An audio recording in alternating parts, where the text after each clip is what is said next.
Hi again. Welcome back to everyone. Actually, today's my first night because I was busy last week, but I'm very excited. So I'm the newcomer now. But welcome to everyone to our Sfira Zman and to I think it's called Comparative Talmudic Methodologies with Rabbi Yonah Hain, which I am very, very excited for or to be joining. And I think most of you probably know the drill from last week and other times. So just very quickly, I'm going to be inviting people to be panelists, which does not require anything of you. It just allows you to turn on your cameras, which we'd love to see your faces, and you'll be able to raise your hands to ask questions. If you are not comfortable raising your hands, you're welcome to put them in the chat and I will pass them on. Or if you're watching with us on Facebook, then I will also happily pass them on to Rabbi Hain, who will tell us when when's a good time for questions. And I'll also be putting the source sheet in the chat for anyone who wants to be following along. We do ask that you stay muted when you're not speaking. And I think that's about it. So thank you so much for being here, and thank you, Rabbi Hain. And yeah, sorry for that little misunderstanding there, and looking forward to getting started. Thank you, Chaya. So welcome back, everyone. I'll go a little bit more forcefully. If you're here, I'd love for your camera to be on. It just makes for a better session for the participants, certainly for me facilitating, but I understand sometimes you're cooking dinner for someone else and you have it in one earphone, and I've been there. So by all means, if you can't have it on, I understand. We're going to be continuing in our journey exploring these two approaches to rabbinic literature, to Talmudic study. And tonight, we're going to probably lean a little bit more in the yeshiva, and next week is a little bit more the academy, and the final 2 weeks, I think, will be pretty split. But I think as a picture within a picture, it is worthwhile for us to spend a moment in the chat, and certainly if you're driving or you can barely listen, don't risk anything. But in the chat, why don't you tell everyone where you're from / where you are right now?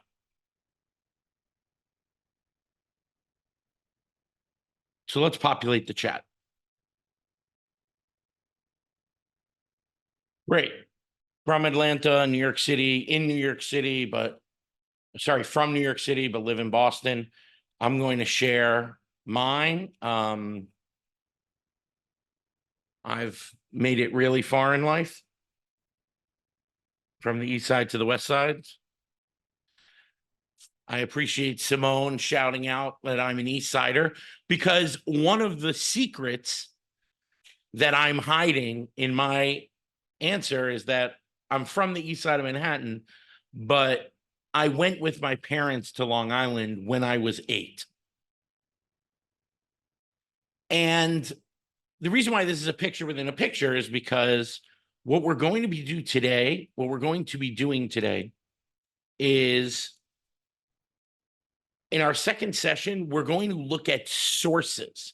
And by that, I don't mean just general texts, but I mean specifically in rabbinic literature, when a principle is sourced from the biblical canon. So you have Tanakh serving as the basis for some sort of legal principle. And as we do that, what we're going to do is we're going to deepen our understanding of that classic yeshiva method of having two sides towards understanding the very same principle. Right? So, right, we're counting Sfira. Is Sfira about each individual day, or is it a unit of 49? Are they 49 mitzvot or one mitzvah? All right. We just finished Pesach, right? So is it about not physically having any matzah or chametz near you, or is it attitudinally you're supposed to not want it? Right? These are all conceptual distinctions that are essential within the yeshiva. And to review, hopefully, there we go. Our two broad stroke versions of Talmudic analysis. One's going to be the academy.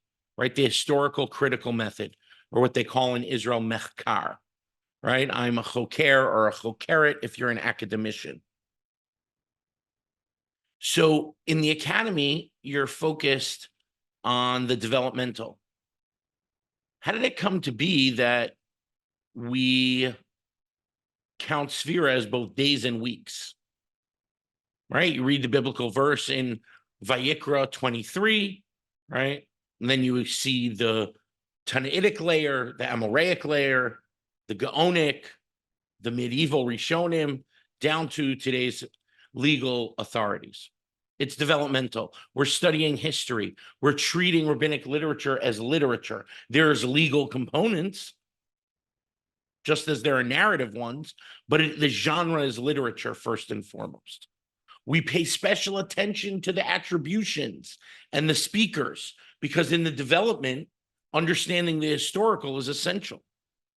Similarly, in the development of halakha, or in the development of a folio, a page of Talmud, every single amud of Gemara, it's essential to understand how this came to be in front of us. Who edited this? How was this redacted? And in the end, what we're doing is reconstructing the shichzor. It's a great Hebrew word that I learned in my training. Reconstruction. It was one of those things. I never remember that word. What is that word? What is that word? We're reconstructing the layers within a rabbinic text. The other side to this coin is what's done in the yeshiva. Analytic philosophy, lomdus. This is conceptual. This tries to boil things down to their essential character. It's first and foremost about law, and maybe you could say like worldview, hashkafa. We're less focused on the individual speakers than just the opinions. If you're familiar with Talmudic parlance, it's just two ma'an da'amars. Doesn't matter who. We're not so concerned about the layers and the development, because this is how it got passed down in tradition. Doesn't matter if it was one rabbi or another. Who edited it? Doesn't matter. And what we're doing is trying to establish religious frameworks. And the main imagery that we used was the academy is looking at the trees of rabbinic literature and trying to investigate the roots, whereas the yeshiva is taking those trees and trying to see the forest. Same trees, different methodology.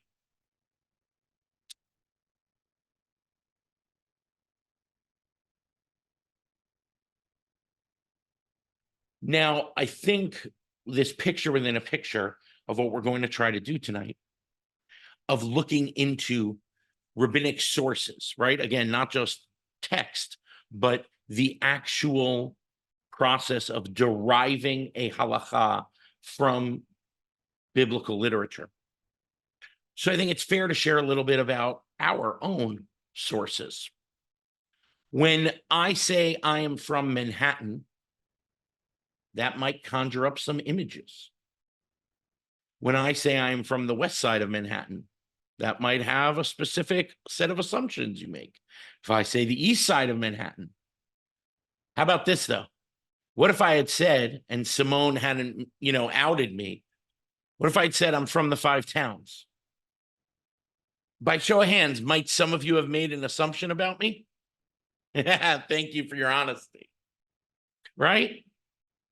The place we are from, the source, our address, may not just be a mailbox, but it may start to build a psychological, religious, political character profile. And that's one of the key methodological moves that we're going to visit and, in fact, revisit tonight. That when we learn a halakha from a biblical verse, that might, in fact, be telling us about the halakha. The reason why I say revisit, because if you were here last week, we saw the very same principle derived from two different sources. The fact that you read Megillah at night and then repeat it in the day. And those two different sources painted drastically different pictures about the very nature of that same reading of the Megillah. Is it about the despair, sort of the first few chapters, or is it about the redemption at the end? Right? Is it that I call out and God does not answer? Or is it that I praise God multiple times? So we're going to go further. We're going to study a text now from the beginning of the 6th chapter of Brachot. And one of the things that I'm trying to do in this series is choose, every institution has a canon. So I should share about my biography also. So I grew up in a home where I was afforded every opportunity under the sun to study Torah. Could not be more fortunate. And eventually I started to take advantage of those opportunities that were being presented. And I studied in yeshiva for many, many years, right? I left high school a year early and did 3 consecutive years in yeshiva so as to be able to come back with my friends who did 2 years. And then during those college years, I went back twice to Israel for a semester to learn and teach again. And the whole time that I was, from 15 to 26, I was really in yeshiva. And I was engrossed in the methodology. This lomdus, this analytic philosophy, was the lens through which I read everything in the world. Conceptual frameworks, categorical frameworks. And then slowly but surely, both between my spouse, who was an academic Talmudist, and then working at Columbia University and gaining greater exposure to Jewish studies professors, historians, academics, the field, and my own personal growth and learning. I was fortunate enough during the pandemic to start a doctorate of my own in rabbinic literatures and culture. And I just completed my coursework. And so this course that we're doing with Drisha is really me taking the better part of the last 25 years, which are skewed in terms of training, but in terms of my own personal explorations, they're kind of split because over the last 10, 15 years, I've really been immersing myself. And so what I'm trying to do, and I said this the first week and I'll repeat it, what I'm trying to do is kind of when I started learning as a teenager in the yeshiva, but also then, as a 30-year-old with the academic methods, I'm just looking to demystify these two worlds and to gain a little exposure. And so the picture within a picture of what we're doing tonight is we're going to look at how rabbinic sources from biblical literature start to characterize the halachot, these rules that they are being sourced from. But also I am personally an example of that. This whole class is a function of my biography, right? With one training, broader exposure, another training, and now trying to put it to good use. So with that in mind, we're going to study a text tonight. What I've learned is the yeshiva and the academy kind of have different canons. And based on what people cite, I can kind of tell where their training was from. Like if someone's citing Avodah Zarah a lot, trust me, they're an academic. If they're citing the beginning of Bava Metzia a lot, they're from the yeshiva. So I'm trying to do things that are early in chapters, right? If you're going to start something, this could jumpstart your own learning. And some of the things that I'm choosing are going to be mega yeshiva, and some of them are going to be mega academic. We start tonight with beginning of the 6th chapter of Brachot. Now, I'm going to commit one of the cardinal sins tonight in studying Talmud. See, people ask all the time, well, I'm getting to this late, or I'm picking it back up, or I never really tried and I want to give it a whirl, and I'm, motivated and smart. What are the hacks? If you want to learn how to learn Gemara, there is no shortcut. You just have to learn Gemara. Sure, there are methodologies that I'm trying to promote, but to learn how to do it on your own, you have to learn. What we're going to do tonight is skip a lot.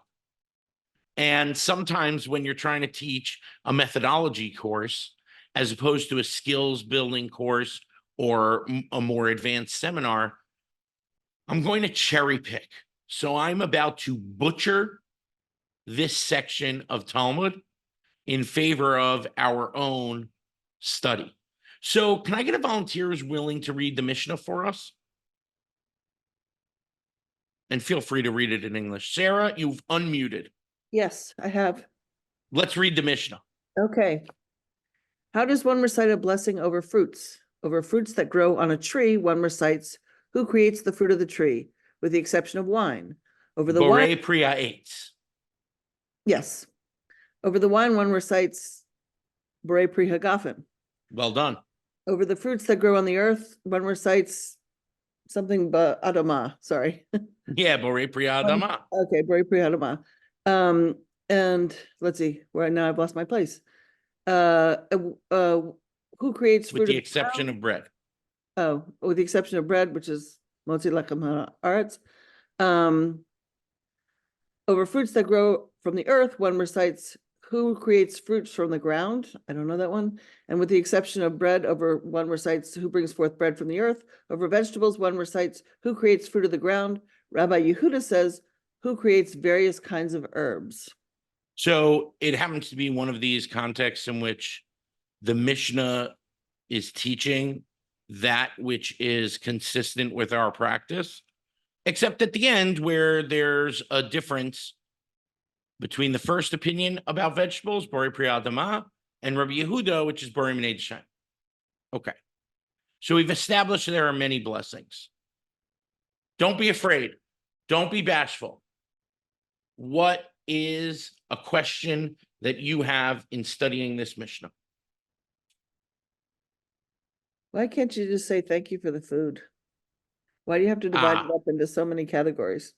Great. So Sarah asks an incredible question, and that is, what does specificity add? Great. What else? How come we no longer do the one over the herbs?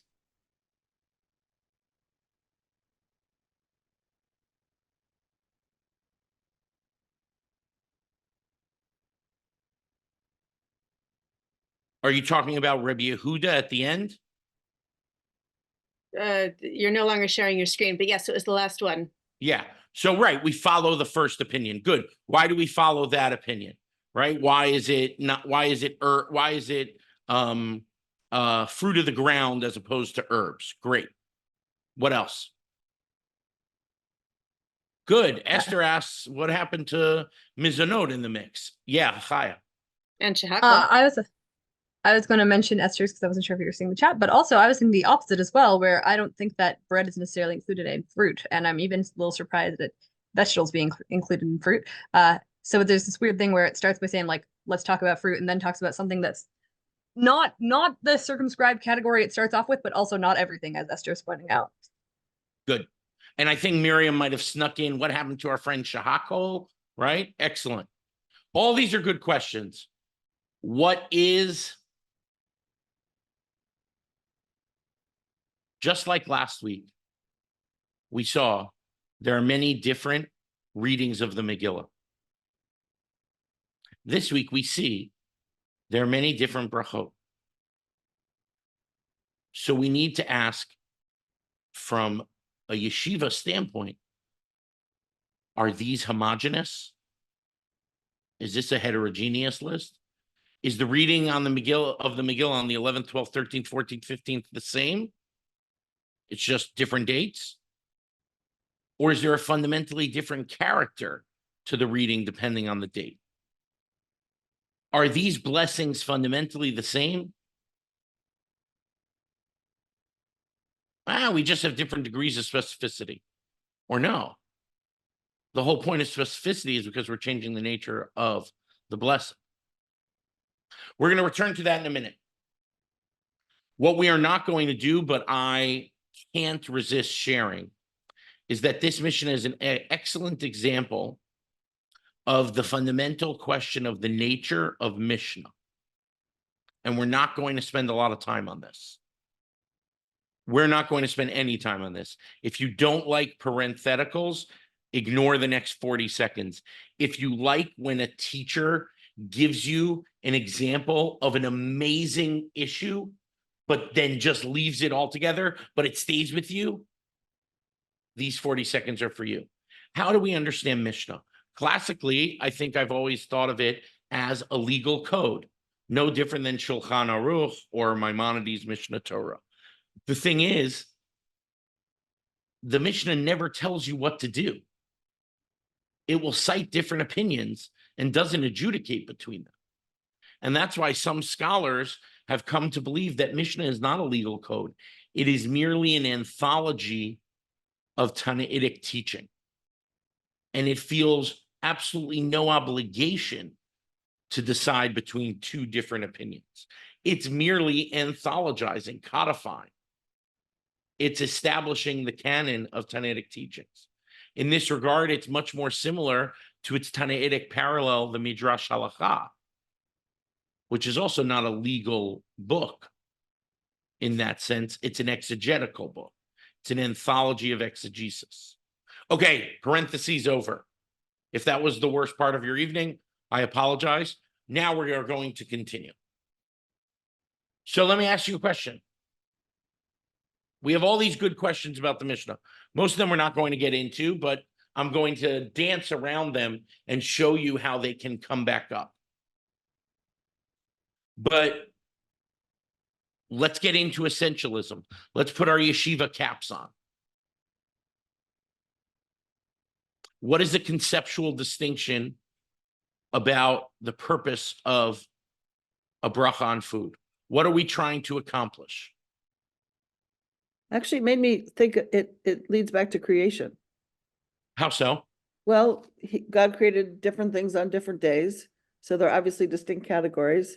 And so we should recognize that when we say our blessings.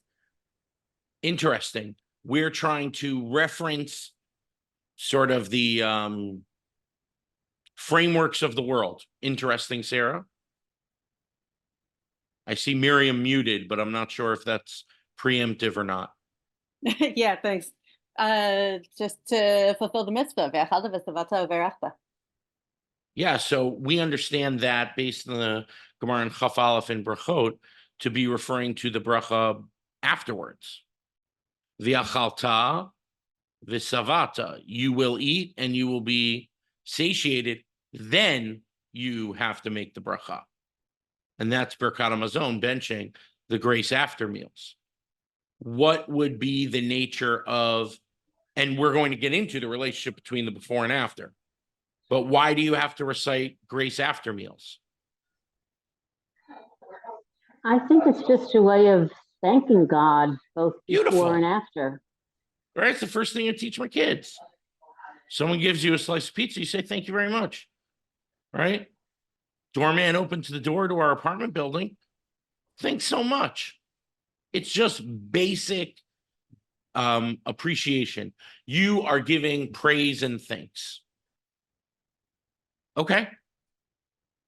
That's why you have to recite grace after meals. Maybe that's why you have to also recite the blessing beforehand. Shakol mizonot borei pri hagafen. Anybody have a different concept? It's not fundamentally about praise. What are you doing before you're eating? Like setting an intention or having. That's fantastic, right? It's all about intent, right? I think you might be a little bit more in the realm of Kiddush, though. You know what I mean, Rachel? Right? You're adding that layer. We already have the blessing. What is this adding? But okay, intent, right? Okay, Chaya, what do you got? Getting permission, asking for permission to partake of something that you don't Done. possess. This is the most important thing you can walk away with tonight. The fundamental character of reciting a blessing before food. Is that about permission or praise? Is that a please or is it a thank you?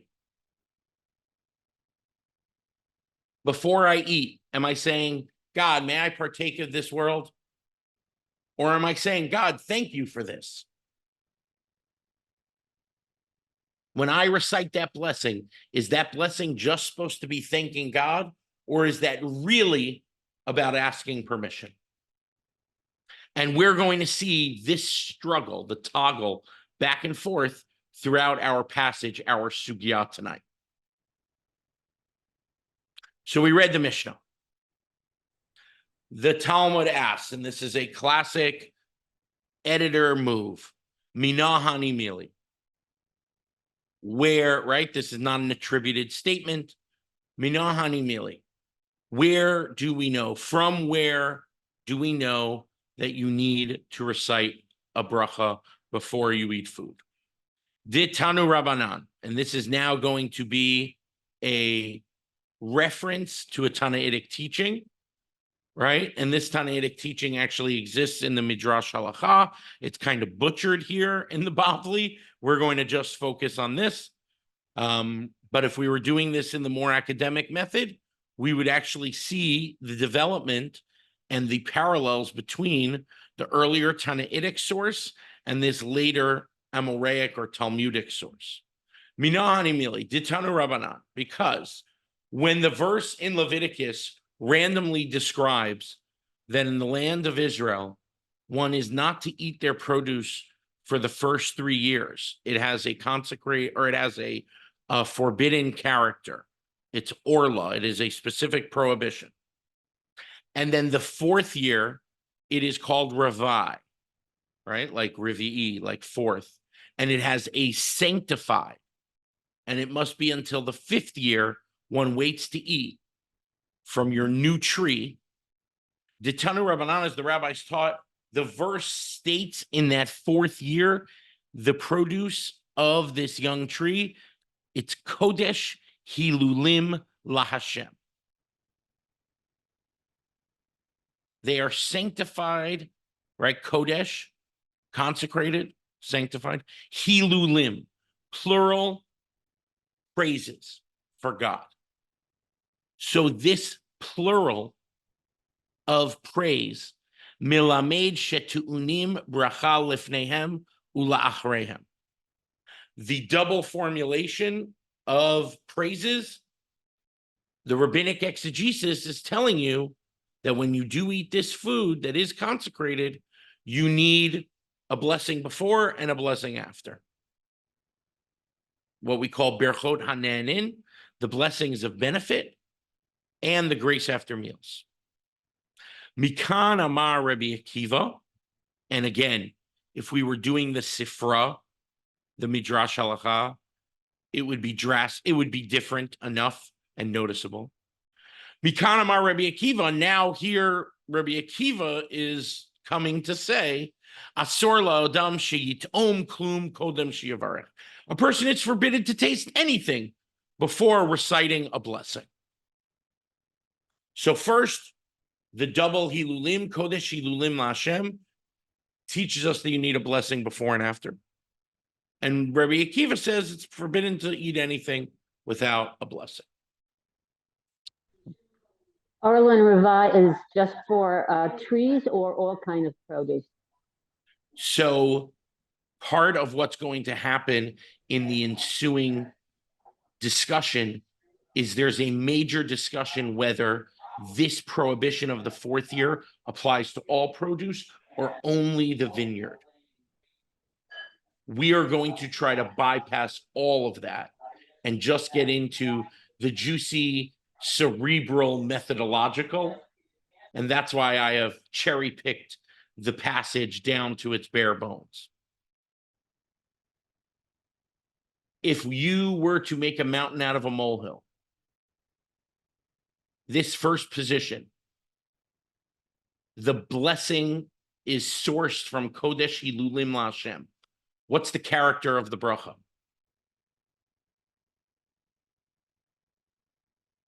What does telling you I'm from the 5 towns tell you? What does Kodesh Hilulim LaHashem tell you about the bracha?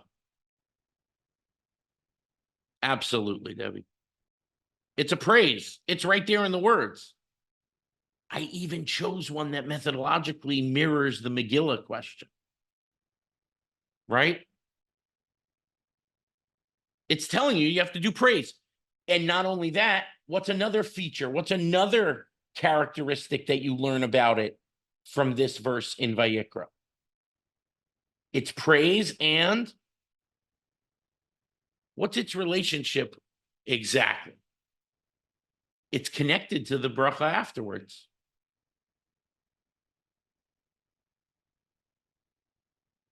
So what's Rabbi Akiva doing? Well, what about the word Kodesh there? So that is describing the food. I think that in and of itself, right? It happens to be referring to when you can't eat it. But if you look at food in general and not just the prohibited food of Rabbi as like sanctified material, is that something that you're asking permission to use? Or is that something that you're praising that you get to use? And these are the two paths. If you go back to saying that it just pertains to the wine, to the grapes, then you can say that the word Kodesh relates to the fact that there must be, I think there's something in the Mishkan or in the, that has to do specifically with wine. So the sugya unfolds and tries to navigate these issues, Evelyn. A lot of it I'm skipping tonight to just pluck out some of the juiciest excerpts, but it's well worth it to go through it all. And I'm sorry, it's what's frustrating about trying to do it this way. So what's Rabbi Akiva adding here? He's doubling down. How so? Well, it's not just that you can say a praise before you eat, or maybe you should say a praise before you eat, but that it is absolutely, you are chayiv, you are obligated to say the praise. Maybe say it a little differently, Sarah. Rabbi Akiva is saying, and there's no minimum, any morsel. But what did Rabbi Akiva do? What did Rabbi Akiva do here? Well, he turned a positive mitzvah into a negative one. Sure. And then therefore in Rabbi Akiva's expression, it's prohibited to taste food before a blessing. What does it sound like the blessing is doing then? Giving you permission. Exactly. We have embedded in this short Tanaitic back and forth our chakira, our conceptual distinction. Is the purpose of our bracha before food to offer praise? Or is it simply to ask permission? Without it, it's prohibited. You can't benefit without the permission. Let's look on in the sugya to see how this plays out. So it gets really convoluted and complicated. And I'm skipping many, many parts of this section. But eventually, there is a gzera shava that is listed, like a verbal analogy, right? Where the same phrase appears in two places. So I can transfer the status and requirements from one to the other. Right? And eventually it just says, all right, so if I don't use gzera shava, if I don't use this methodology of rabbinic exegesis, how would I know about a bracha, right? They challenge this source of Kodesh Hilulim LaHashem. Should have started with that. So maybe we rely on a gzera shava. basically, we get to the point where you either have the Gzera Shava or you don't have a Gzera Shava and you need a new source, or even if you have the Gzera Shava, it only helps for the bracha afterwards, the grace after meals. Right? So if Elo Yolef Gzera Shava, and if you don't study this verbal analogy, which would have helped us, I know it's confusing, I'm cherry picking.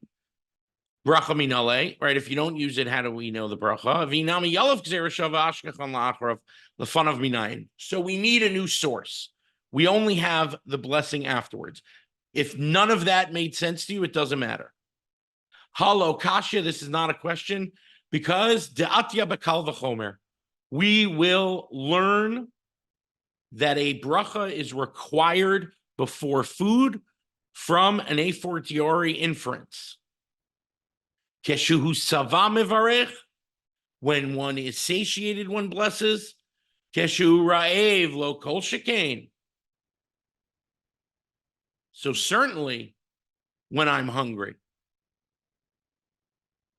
a kal v'chomer, right? You take from something which is considered lesser than or more lenient, and if a ruling applies there, we can extract it and most certainly apply it to that which is more strict, right? So in our house, I'm more strict with bedtime. My spouse is less so. So if mom says you have to go to sleep, kal v'chomer dad says you have to go to sleep. So if you, again, don't worry about the Gzera Shava, all the, I'm trying to, you know, not completely butcher the material, but at the same time, it can be a little more confusing. All we need to know is the second suggestion in the Gemara is that we know you have to recite a bracha before eating food from a kal v'chomer. If I have to bench, I certainly have to make a bracha before.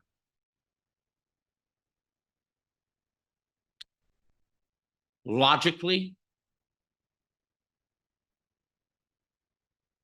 Seems weak. how so, Sarah? I don't see why it's a kol v'chomer that if you bless after, I mean, it's much, it's easy to bless before because you're hungry, you're focused on the food. But that's why it's a kal v'chomer. But if once you're satiated, you're good. Why do you need to offer the blessing? Yeah, what is the fundamental assumption within this kal v'chomer? I would think that maybe it's then that's saying that it would be permission, because if it's a thank you, then it wouldn't make sense to use that kal v'chomer, because you do say thank you after food, not before. But if it's because you're asking permission, then if you're, I guess at the after the food, it wouldn't be so much permission as a recognition that the food is from God. So if you have to do that when you're full, kal v'chomer, you would have to ask permission before. Interesting. I maybe I'm influenced by Rashi. Rashi sees it the other way. If you scroll down, this is actually a comment from later. But keshehu sava mitzvah levarech ulahodot al sva'o. Right? If I'm being thankful for my satiation, right? So Simone, when I see you here, I think about being at my cousin's on Thanksgiving. Right? And just way too much food, like laughable in terms of how many people did you expect? And so if I have to appreciate once I already am full, so according to Rashi, so certainly beforehand, you should be appreciative of what's there. But I hear, Simone, because I think about when I was a camp counselor, and I remember the worst thing in Jewish camp is when you have to be like tefillah police. You know, maybe this is why I don't work in a day school. And it's Shabbat and we're doing Birkat Hamazon all together. And you say to someone, oh, let's do Birkat Hamazon. That's like the nice way to say it, right? The more forceful is, you got a bench. And the smart aleck right? You could figure out which kid at the Seder this is. The smart aleck says, I ain't benching, I didn't wash. So I always had ready in my holster at that moment to say, just because you didn't say please doesn't mean you can't say thank you. Right? So I understand, which do we try to imbue a sense of permission asking or appreciation giving? I hear. But our second stage in the Gemara, nonetheless, is trying to understand from a Kal V'chomer. Evelyn, please. I find that very often the pesukim that are used as a proof text are sort of cherry picked, as if they wanted to know what they wanted to say, what point they wanted to make to begin with, and then they go find the pasuk to corroborate it. Like, why can't you simply take the V'achalta b'savata v'irachta and say you only have to do the blessing afterwards and forget about the ones before? That would have been a potential drasha, right? Rabbinic exegesis. But Evelyn, I think one of the things that you're probably intrigued by is rabbinic hermeneutics in general, the principles by which the Torah is interpreted and expounded upon, and the consistencies and inconsistencies. It's beyond the scope of what we're doing here. It's critical. And what I'll say is it is messy. It is not obvious. How much is rabbinic exegesis confirming a principle that existed, and how much is it generating principles, right? And that will impact how scrupulous we want to be in our interpretations of the verse, right? How much is rabbinic exegesis reinterpreting the verses and redefining our relationship with these verses? You're totally right, Evelyn. It gets to the core of the rabbinic project. It's a little bit beyond our scope. So what if instead of the binary of, is it permission or is it gratitude? What if it's like an olmachur shemayim, I don't know, mindfulness almost, that this food is from Hashem? That might work better for the Kal V'chomer and also for the Rashi. Because absolutely. Yeah, because I was just thinking, go ahead. I don't know. I was just thinking that if when we're full and we say, we say, yeah, that food came from you, thank you, all the more so when we're hungry, we've got to take that moment to be mindful and say, yeah, that food came from you. And I don't remember who it was where I said that sounds a little bit more like Kiddush than the blessings beforehand. I think you could still register that point. But Miriam, I love that you're pushing back against the binary. And I want to get there in a minute. All right, we're going to go on I'm a Manhattanite, so we're now getting off the 1 train and getting onto the 2-3. So this is an express. Our passage continues and ends up rejecting the Kal V'chomer, and it gets into the messiness of what Rabbi refers to. Rather, and you'll see I'm skipping a lot. Rather, Ella, Svarahu, forget your exegesis. Forget your biblical antecedents. This is based in reason. Asar lo le'adam sheyeheneh min ha'olam hazeh below bracha. One is forbidden to derive benefit from this world without a blessing. Right? Rabbi Chanina bar Papa continues. Kol haneneh min ha'olam hazeh below bracha kilu gozel la'kadosh baruch hu knesset Yisrael. One who derives benefit without a blessing has stolen from God and the community of Israel. Here we are firmly in the realm of permission. Otherwise, it's theft. Now, what I want to do is play and spend a lot of time, or 10 minutes, on the notion of deepening our conceptual distinctions. We have this chakira. Is it permission or praise? Is it a matir, right? Is it about making something mutter? Or is it shevach v'hoda'ah? It's praise. Now, some of you are going to love this, and some of you are going to hate what we're going to do. If you're a real textual person, this might feel completely ungrounded. But you have to realize this is a methodology course. So sometimes in order to get the methodological principles, we're going to have to be either under the text or above the text. So now we're going to do some forest building. All right.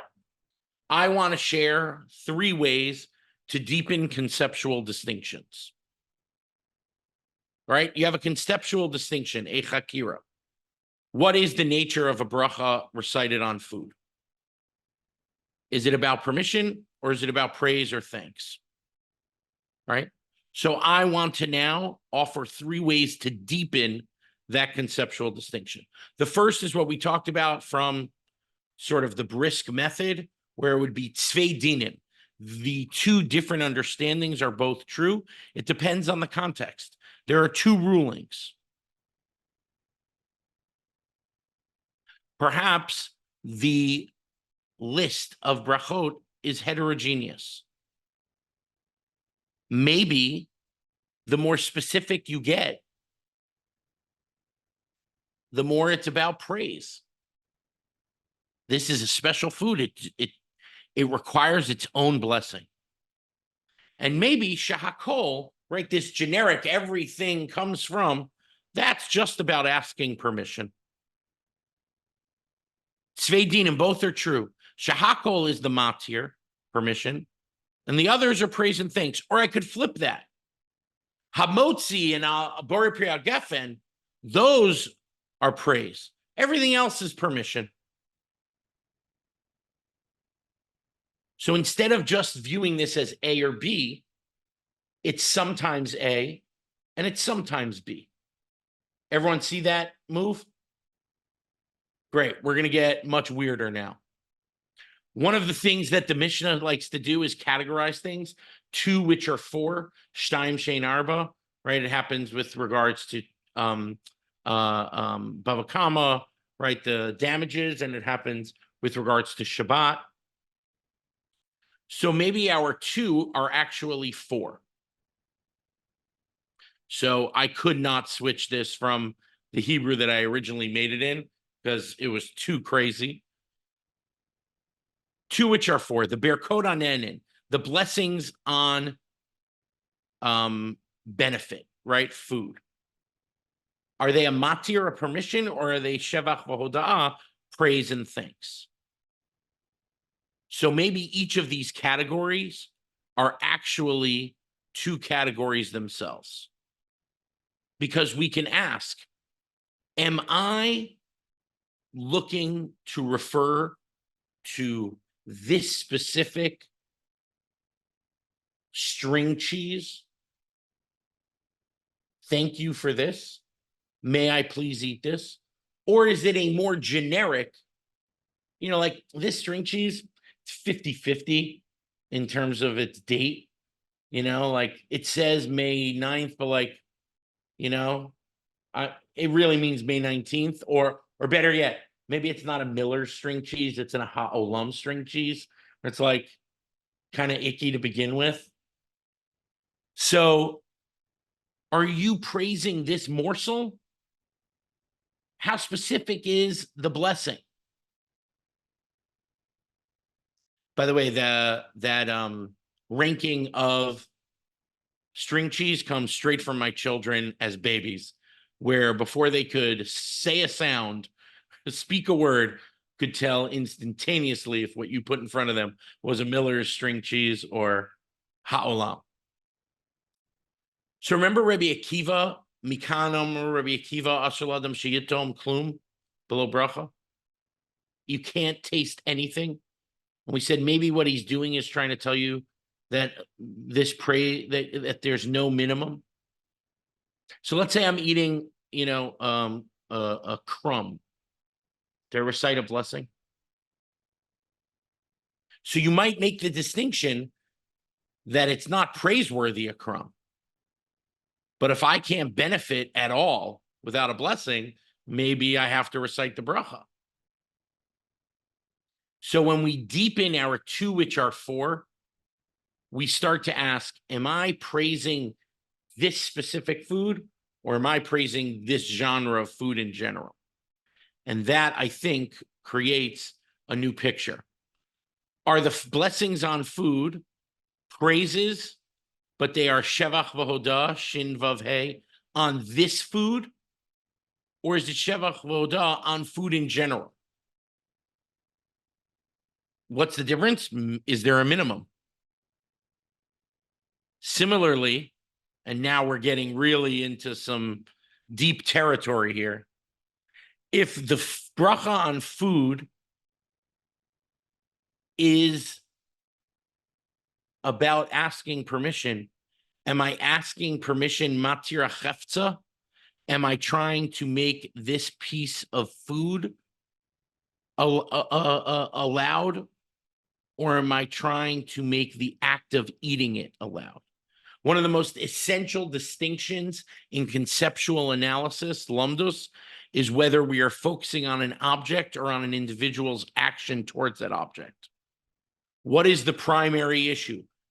Pig is problematic, or me eating pig is problematic? What are the differences? Not for now, but there are many. Is it about eating chametz? Chametz is bad. Or no, chametz isn't bad. We eat it all year long. You just need to abstain from chametz on Pesach. So that's shnayim shein arba. Our first two ways to deepen our conceptual distinction is first saying, well, it depends on the context. Sometimes A, sometimes B. Maybe hamotzi is a praise, but the rest maybe are just permission. The next way to deepen our conceptual distinctions is by saying that each of the A and B are A1, A2, B1, B2. Is it a generic praise or a specific praise? Is it a permission for this food or for the act of eating the food? These are two ways to deepen. And our third way, and this is what Miriam was getting at, is quit with the binary thinking. There's always something in the middle. And here I would call that a field goal, because you have the uprights and try to kick it through. Are the brachot on food praise and thanks or permission? Well, what if I'm 16 years old and I'm 17? I have my license, but it's like one of those things where, you know, my parents aren't so keen on me driving, and I'm a regular teenager. So I come home and my parents are like, how's school? I'm like, fine.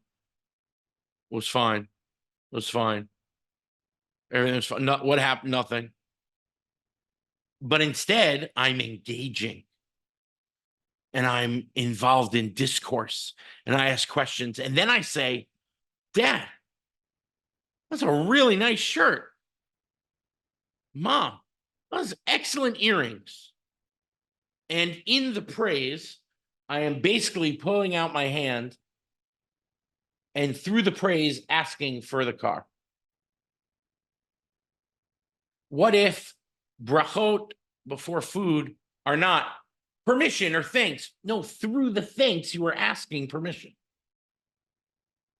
Now, some of us may not like this theologically. It's like it reduces God to, you know, being subject to buttering up. It's fair. But even if you don't love it in this context, these are three ways to deepen conceptual distinctions. Number one, sometimes A, sometimes B. Number two, A is actually A1, A2, and B is actually B1, B2. It could be A is A1, 2, 3, and it's just B. It could be, the numbers don't matter. What's important is, and someone raised this last week, does it always have to be 2? No. There could be a field goal. It could be that your A and B are too far, right? It could be that it's permission A through B, praise and thanks. So that's as far as we're going to go this week. if you feel like we didn't get as much accomplished, we didn't do a full unit like last week, I hear you. I encourage you to study that sugya, right? The first passage from the 6th chapter of Brachot, because there you're going to see emerging from the text this tapestry of please and thanks. I am going to put everything in the chat. Thank you. So we have 1 minute for a question. Someone have something that they want to raise? More of All a right, joke. I'm going to, oh, please. You know, the story about the guy who wrote the book, The Blessings of a Foreskin. He talks about Yeah. some bee where he's, they have a blessing bee in elementary school. And the teacher will just like throw out a food and you have to come up with the correct blessing or you get out. You've never Are heard we of- talking about Foreskin's Lament? Yes, that's what it is. Yeah. It's very funny. Nathan Englander. Yeah. Thank you. No. No. I read the book. Shalom Auslander. Yeah, Esther, you're right. Yeah.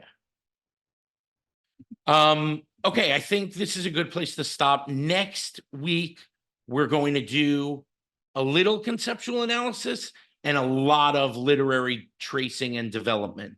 If you like one more than the other, each week might speak to you differently. 8:30, that's our time. Thanks, everyone. Thank you so much, you. Rabbi This is Hain. great. Thank you. Thank you. Sorry. Thank you to everyone who joined us. Just quickly, I want to just plug our fabulous slate of Sphera classes that we have coming up. You can go to our website, drusha.org, to see all of those. There's like so many fabulous. Oh, sorry. I'm sorry. I wasn't sure if that was in class as well. So thank you, Yonah. And thank you to everyone who came to learn. Yeah, so we've got so many really wonderful classes coming up.